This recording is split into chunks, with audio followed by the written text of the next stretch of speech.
So let me get this straight. You sent thousands of pounds to some little brown person in Indonesia, and you've only known him for 30 minutes. Is that what you just told me? Yeah. Right. And I've got two questions. Okay. The first is, it was your thousands of pounds, wasn't it? Not the company's or mine. Yes. It's my pocket, not your pocket. Okay, fine. I don't give a shit then. Not out. Second question is fucking why? Play that, Scala. So, finding a villa out here is a funny old game. There's lots of villas available in the highly touristy areas that, a man of my esteem does not want to be staying within, because you're surrounded by shirtless teenagers from Australia. It's hard. It's very easy in the touristy area, but that means you're surrounded by shirtless teenagers on mopeds, dogging it around way above a safe speed, and it can be a bit of a nightmare, especially the traffic. I want to go somewhere slightly further north, a little bit more quiet, in the lush paddies. But finding those villas is really fucking hard because they don't build them there because it's protected land. I managed to find someone incredibly racist that will only rent out to Europeans. That's all they'll do. They won't rent out to the Eastern European kind. They just absolutely won't. So I managed to wrangle down a 3-month contract for this villa, as opposed to a yearly contract, which they wanted. But the caveat was they wanted it all paid up front. Now, the options in front of me, I'll carry on living in this hotel, which is not very enjoyable. I don't like living in hotels. Or transfer this person, who may be someone who has rented the villa off Airbnb for 5 minutes and does 10 viewings a day and collects a bunch of deposits off people, because that's a common scam over here. And I rolled the dice and I sent this person thousands of pounds. How many thousands of pounds?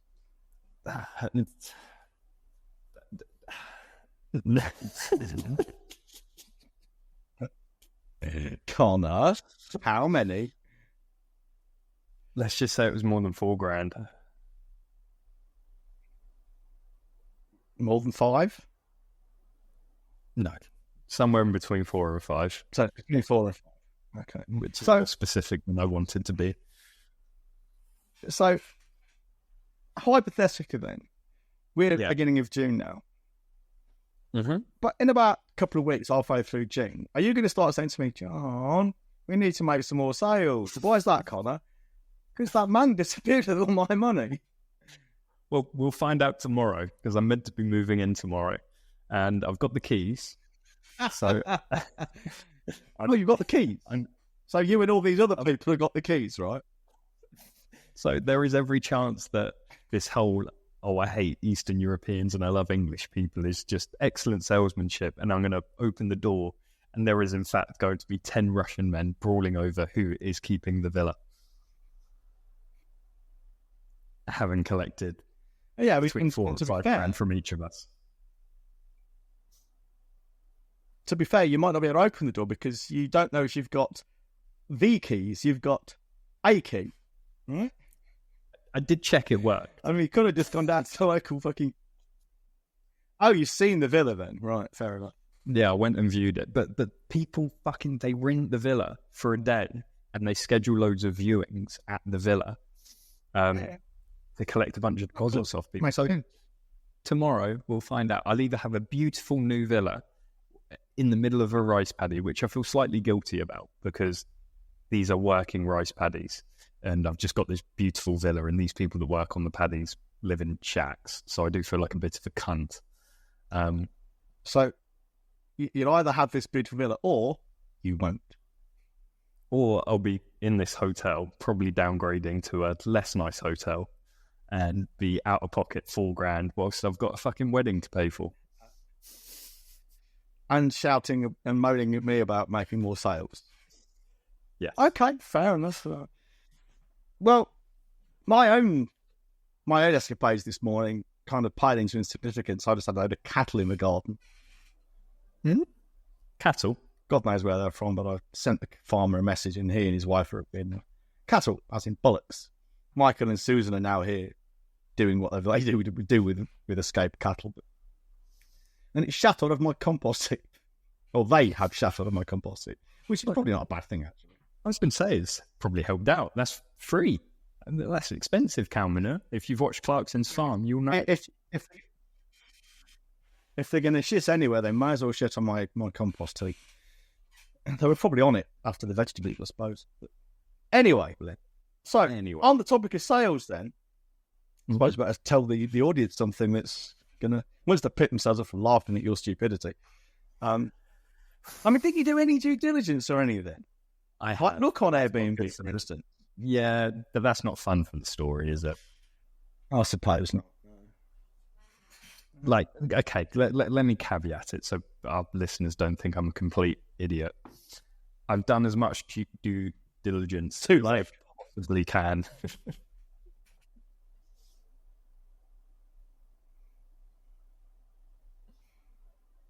I was interested as well this morning. I had a message from a doctor who's doing my testosterone replacement therapy saying, thank you for your payment. And I thought, I haven't paid it yet. And then I looked at the invoice and my bill has been paid by a debit or credit card. I'm thinking, but I don't have one on file, I'm sure. I went onto my internet banking, not being taken out of my personal account. I'm thinking, so who's been paying my bill? Got no idea what's going on there. Free testosterone. Well, the testosterone is separate. That comes from the pharmacy, but there's the ongoing fees for the prescriptions and the monitoring of the bloods and stuff. Anyway, So sales. I thought we'd follow on from last week, kind of, where we talked about Elon Musk and failing his way to success, like a wanky life coach type stuff. Because it is part of the same thing. Not only are people timid and won't do anything unless it's absolutely guaranteed or right, because they're perfectionists, they're also timid in that they play it safe. They'll do one thing at a time. So imagine you've got, say, 6 months, and I've seen this kind of thing. People have said, I've got to make some money in the next 3 months or the next month because I can't pay my rent. It's that kind of stuff. There was one lady, I felt sorry for her, so I sent her a copy of the Mulfed Freelancer, because she was saying she needs to make $3,000 a month, and she's never made that, and she barely makes one a month. And she was basically asking a question on LinkedIn: are $3,000 months possible? I was thinking, if I had less than $3,000 a month, I'd be fucking worried, man. Not about my finances, but what's gone wrong with everything else. Why aren't we selling stuff? Yeah. Anyway, so imagine, say, for the sake of argument, I don't know, how long does it take to evict somebody? 3 months? If you stop paying your rent today. Yeah, 6 months. Say 6 months. So let's be generous.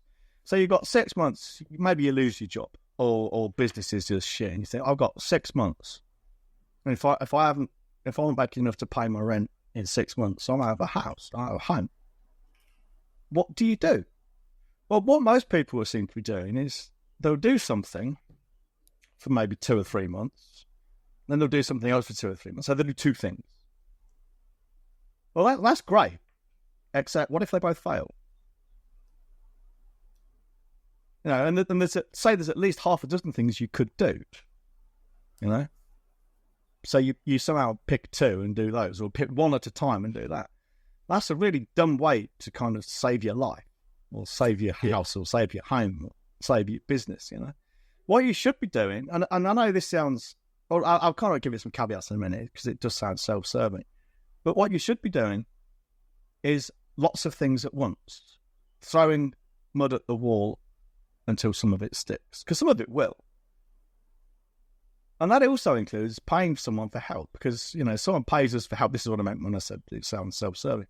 If someone pays us for help and advice, there's loads of shit they will do, and I'll mention one in particular in a moment.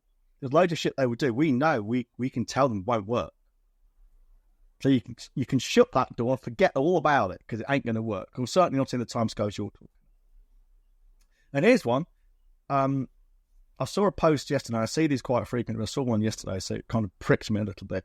Somebody posting about on LinkedIn about it takes time to build an audience, then time for them to get to know you, time for them to trust you, time to soften them up to make sales. So, don't expect instant results. And you've got to be consistent. Of course, this person didn't put a time span on that. And the typical, and this really fucking drives me nuts. I don't know whether it's deliberate or whether they're just scientifically ignorant. But what they'll do is they'll say, if it's not working, then you've not done it for long enough. So you need to keep doing it until it's working. Well, that's what they call an untestable hypothesis. It never comes out as incorrect. Because the answer is, well, you've just not done it for long enough. Well, how long? I told you, I think last time, there's a guy I saw who called me a bully because I pulled his work apart. I'm doing him a favour because he said, I've been doing this for a year. I've been doing everything I'm supposed to be doing for a whole year and not had a single client.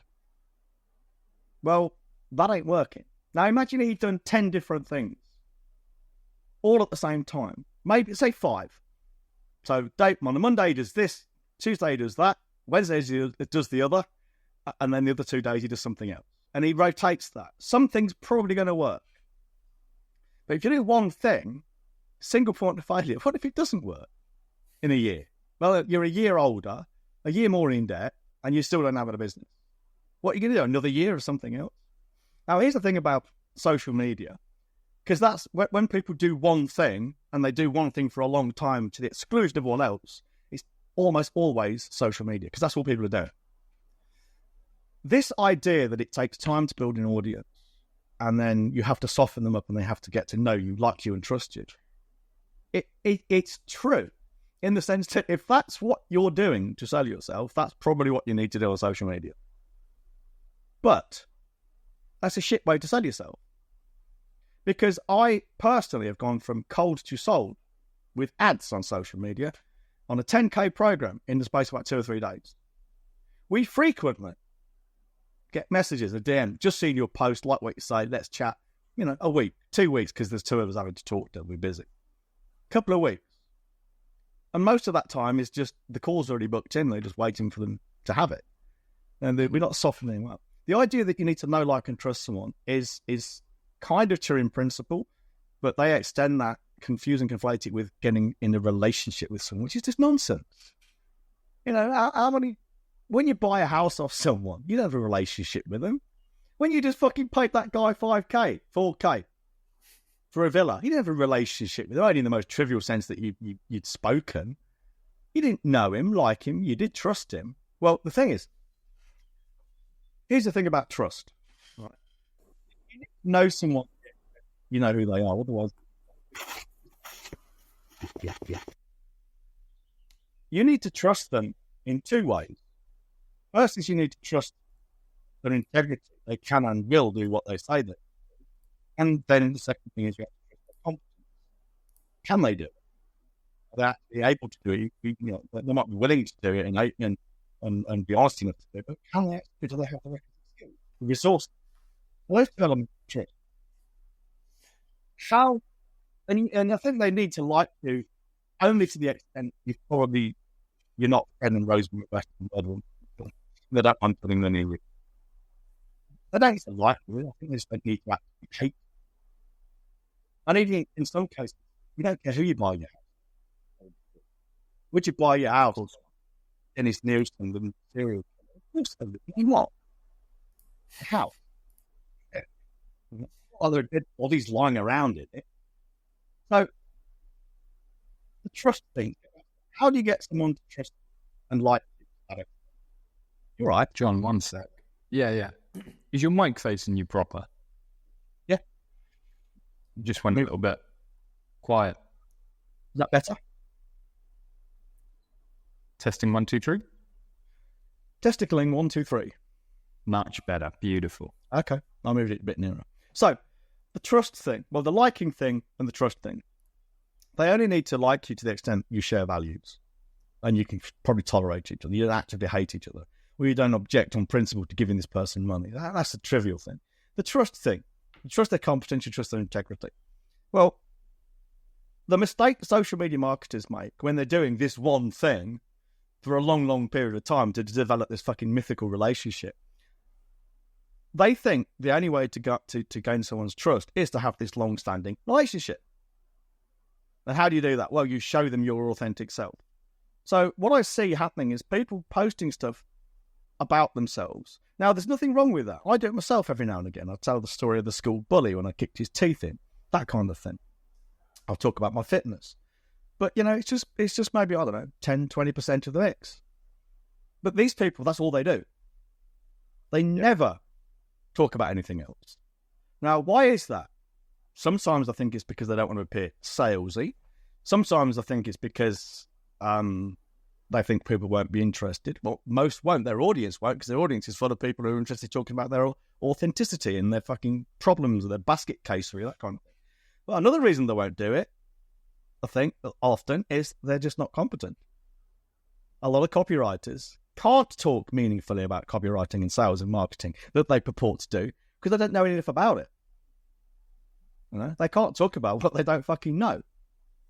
So they talk instead about, there's one woman, I'm not going to name her, there's no need to embarrass her, but all she ever fucking does is talk about mindset stuff. And not in the sense of how to be happier, how to do mindset stuff. It's all stuff about you don't have to build a big business. You don't have to make loads of money. You can choose your own working hours. You can choose your own lifestyle.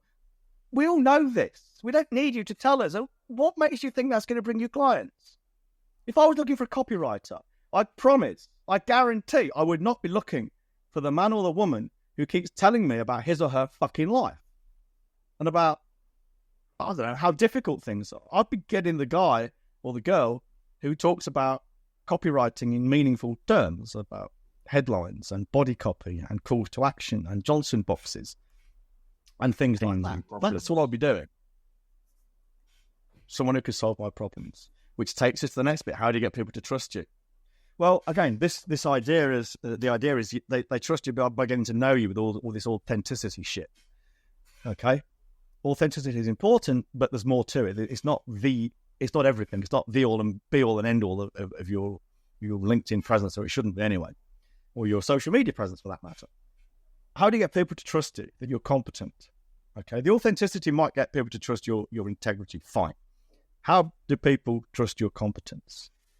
How do you get them to do that? Well, it's not by sharing stuff. It's not by giving value, whatever that fucking means. It's not about solving problems for free. Give away your best stuff. No. No, I won't. Okay? The way to get people to trust you, and this is some of my best stuff I'm giving away for free, ironically enough, is to show them you understand their problem in a deeper, meaningful way. Because a quirk of human psychology is very simple. If you can show someone you understand their problem in a deeper, meaningful way, they will automatically assume you also know how to fix it. All right? It's that simple. And my mate, Dev, you know Dev, he's a cancer surgeon. At the times he's told me, he gets people coming to him and they've got the most appalling fucking cancers. And he'll say, no, you've got this really bad cancer. And it's really bad and it's growing in your liver. It's going to fucking reach up through your neck, grab your brain, and pull it down into your body, that kind of thing. And it's, last, I know what's wrong with me. Thank God for that. So what are we going to do about it? Oh, nothing. You're just going to die anyway. So it's a non sequitur. Just because we understand the problem doesn't mean to say we can fix it. But people assume we can. The time people have said to me in sales meetings, oh yeah, I really feel you've listened to me and understood my problem. Yeah. And then they go on to buy. Why? Because they feel he understands. He knows what he's talking. He knows this inside out. He must be able to fix it. And obviously, not everyone will do this, but if I can't fix it, I will say so. I won't take your money if I can't fix it, because I would be wrong. There are people who will. But it's that simple. Yeah. And, those things... What? Sorry. You were telling me on your sales calls, you're not giving great big long slideshows of mock-ups that you've made before the meeting to show exactly what you'd do to their business and exactly how it would impact them down to the final penny. You're not doing a show and tell. No. If they wanted that, they'd pay for it. It's a lot of work. No. I don't speak a lot until probably the last 20 minutes. In fact, I spend most of my time saying, well, it looks like you got it sorted tonight. You don't need my help. No, but I do. I really, really do. Oh, okay. So no, I don't. It's. And here's the thing, though, if you imagine, say there are, sake of argument, there are 10 steps you need to go through to take someone from cold to sold by getting knowing and liking and trusting whatever they mean in this context to the extent they'll feel comfortable paying you money. Say it takes 10 steps. Who says those 10 steps have to take 10 months, 6 months, 10 weeks? Who said that? Not me. Why can it not happen in 10 minutes? If it can happen in 10 minutes, why wouldn't it? If you can take the necessary steps in that period of time, why wouldn't you take them? We're not talking about pressurizing people or forcing them against their will. We're talking about consensual behavior here. If people are happy to go through those 10 steps in 10 minutes, 10 days, 10 hours, whatever, what's wrong with that? And is it possible? Well, the answer to that is absolutely yes, it is. Okay. So these two things are actually connected, because I started by saying people just do one thing at a time, and when that doesn't work, they're fucked. They're still where they, 10 months later, they're exactly where they were, and they've got to do something else. So do lots of things at once, not just one. Do them concurrently, not consecutively. And also, please don't make that one thing, if you're doing one thing, social fucking media, because it isn't working. And if you must do it, do what I just said. Think about solving their problems and not just fucking airing the stained gusset of your life to everybody. To no purpose, for the most part. I like to take things to the extreme sometimes. And yeah, it sounds like you told me in bed the other night. Yeah, tie her up. She said you're quite vanilla, quite boring. She said all those piercing and you just starfishes. 3 pump chump. That's what she said. She said it's good to have a room in the house. Yeah, she ain't wrong. It happens to the best of us, mate. We've all got stories. Anyway, let me take it to the extreme, not in the bedroom example. We all have constraints somewhere. And to use the social media example, if you were to ask them, what's your constraint? Typically, they'll say, well, my posts, they don't reach enough people. So I need to grow the follower base to increase my reach. To which I always rebuttal, well, let's look at your latest 3 posts. Let's just pull them up. If we were to put this in the news feed of every single person in the world, do you think you'd get more buyers? They always say yes. Always. And it's like, but you wouldn't. Because there's no call to action. This is no different to Kim Kardashian posting a picture of her on a yacht. There's no links, there's no nothing. It's purely there to build this quote-unquote personal brand. Now, on the flip side, if we were to send a leaflet to every single person in the world saying, very simply, is your boiler playing up? Do you need a new one? If so, call this number. Do you think you'd make substantially more sales? Well, yes. Because you're getting the right message out, and because it's going to everyone, there's bound to be someone with that problem. Who needs a boiler? Who needs a boiler? It's often that simple. Look at your marketing and bring it to the extremes. If we were able to release the perceived constraint, audience size, whatever it is it good enough that it makes sales?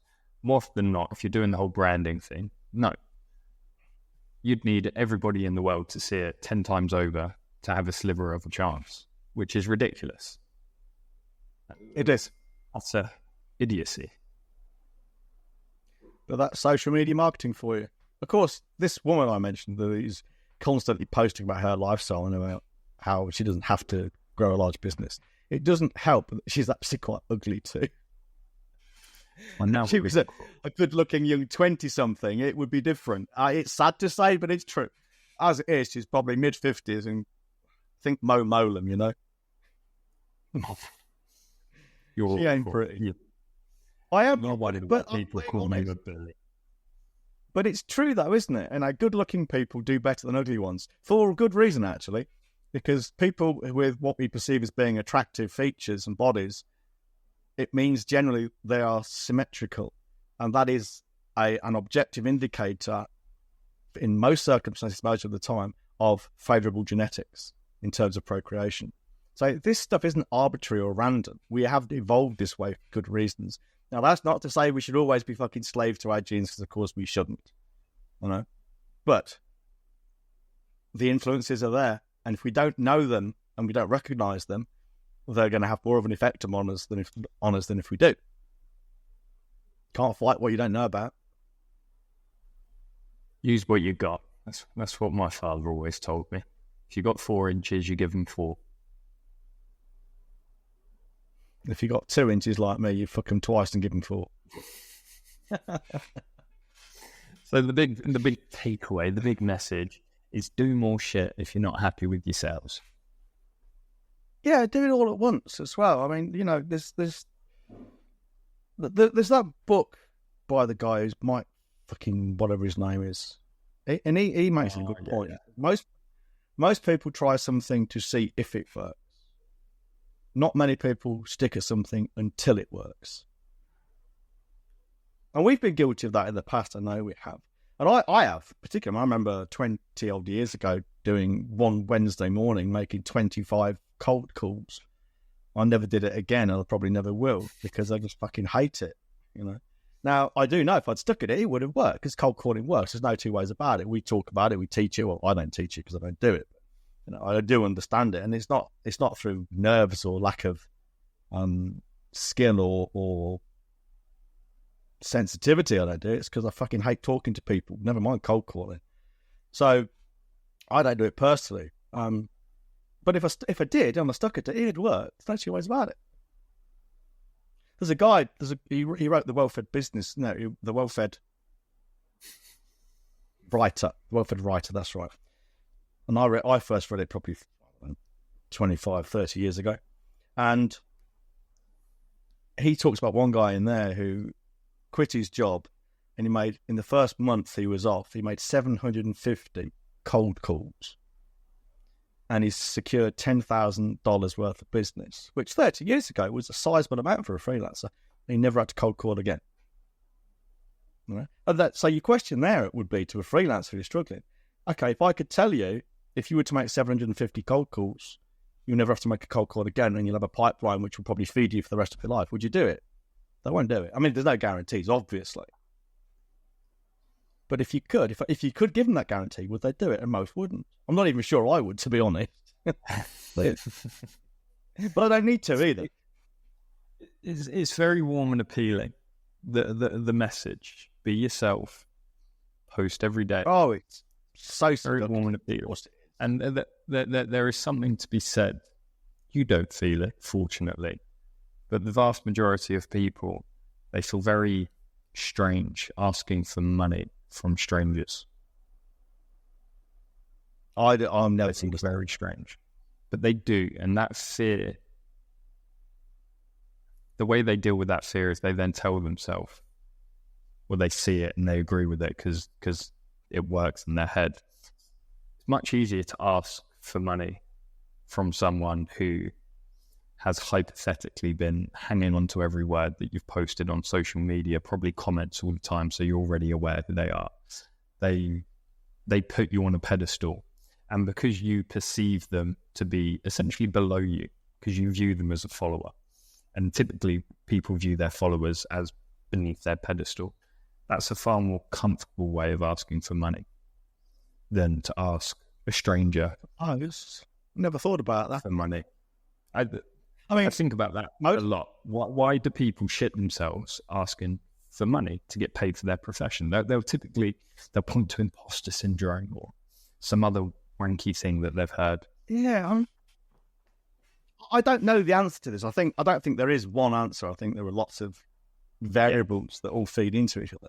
For instance, culturally, talking about money is, especially in English culture, is considered to be quite vulgar often, especially the higher up ironically, the higher up the scale you go, so the richer people tend to be, the more vulgar it becomes. You know?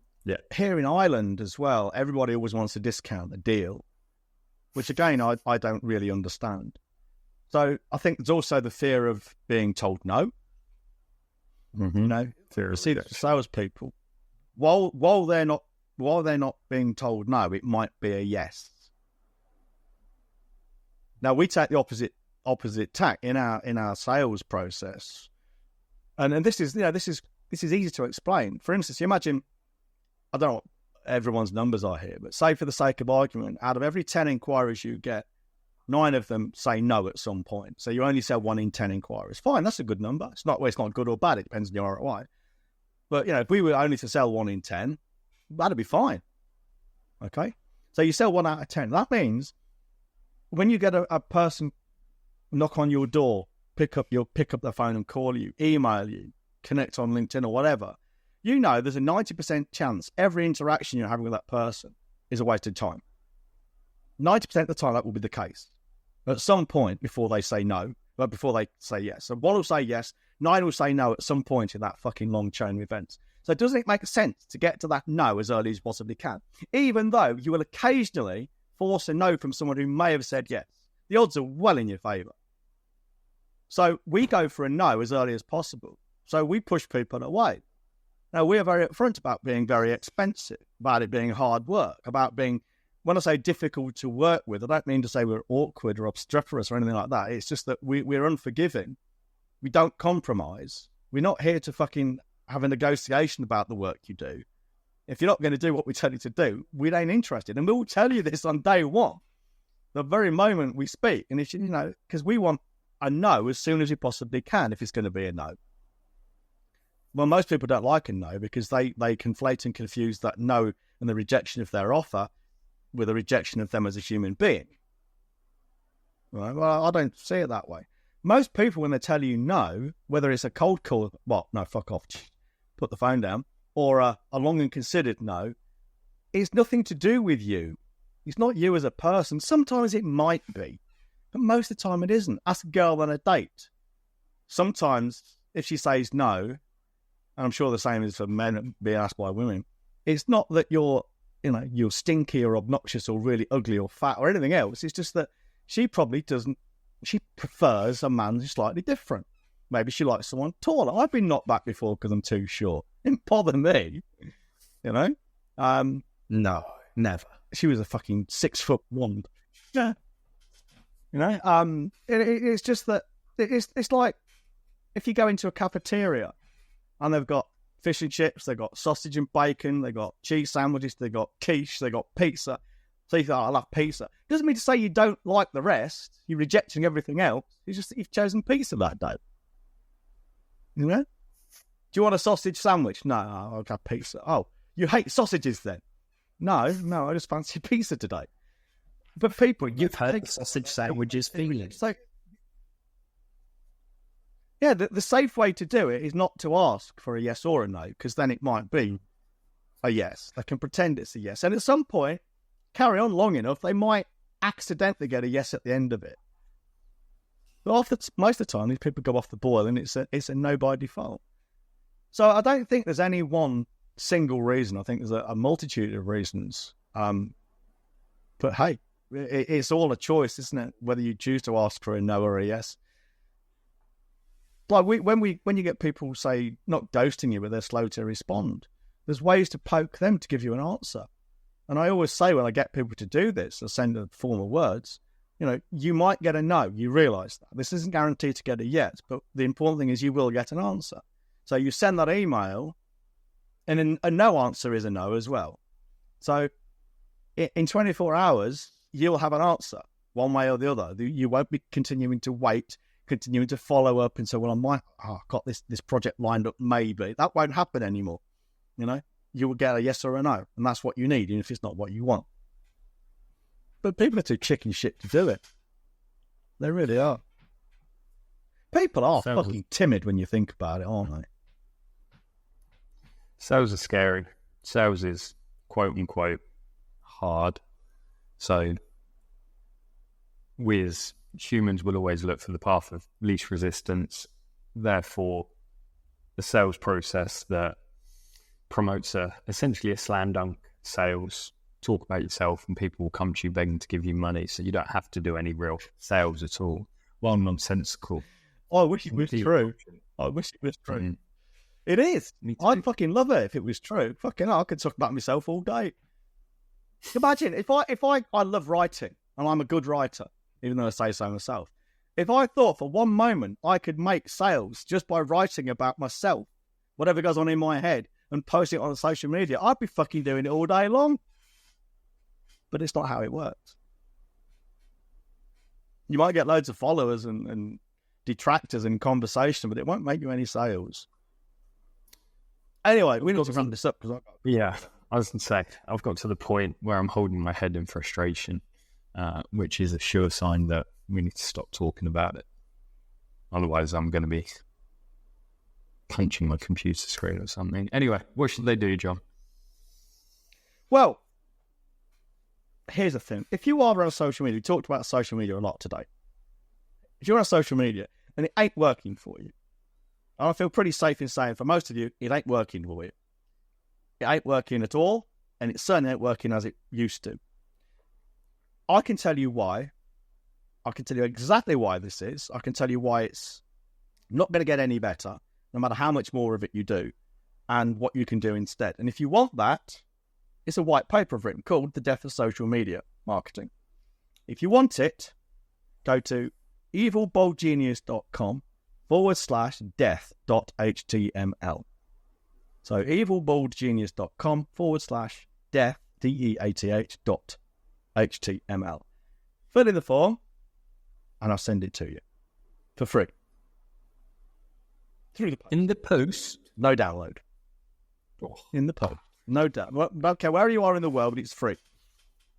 And I'll tell you exactly why. And I've got mathematics on my side, and mathematics don't lie. And on that note, see you later, shaggers.